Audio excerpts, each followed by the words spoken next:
অভিনব কায়দায় চিংড়ি মাছের মাথা বিক্রি করে মাসে আয় করেন লক্ষ টাকা সুরজ মিয়া।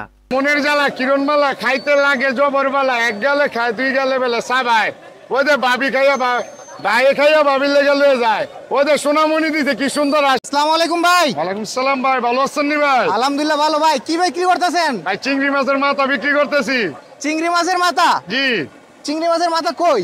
এই যে ভাই চিংড়ি মাছের মাথা এত কি সৌন্দর্য ভাবে বাজতেছি। কত করে প্লেট? ভাই প্লেট না তো ভাই পিস হিসাবে ভাই। পিস কত? 20, 30, 40, 50।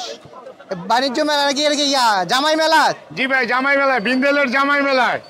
আচ্ছা ওই ডায়লগটা একটু বলেন তো কিভাবে ভাই বলছেন? মনের জ্বালা কিরণ মালা খাইতে লাগে জবর বালা, এক গেলে খায় দুই গেলে বেলে সাবাই ওদের ভাবি খাইয়া ভাইয়ে খাইয়া ভাবির লেগে লয়ে যায় ওদের সোনামণি দিতে কি সুন্দর হাসি, পাবলিক কত খুশি। ভাই এইভাবে কি কথা মিলাই মিলাই বলতে পারেন? ভাইয়ের এই যে ডিম, আলহামদুলিল্লাহ।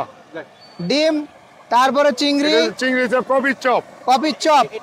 এটা ফুলকপির চপ। ভাই ফুলকপি তো এখন 8 আনা কেজি। 8 আনা কেজি না ভাই, পিস আছে 5 টাকা 10 টাকা পিস, পাবলিকে খুব পিস। এগুলো এখন কত করে বিক্রি করতেছেন? এটা 20 টাকা পিস। ভাই আমি তো ভয় পাইছি, বাস না এটা ভয় পাইছে না, আমি খুলে ভালোছি। খুলে বলেছি। না মামা, আচ্ছা ঠিক আছে চলো। একটা আরেকটা দেবো মামা। না তো ভাই পিস হিসাবে ভাই। পিস কত? 20, 30, 40, 50। বাণিজ্য মেলা নাকি এর কি জামাই মেলা? জি ভাই জামাই মেলায়, বিন্দেলের জামাই মেলায়।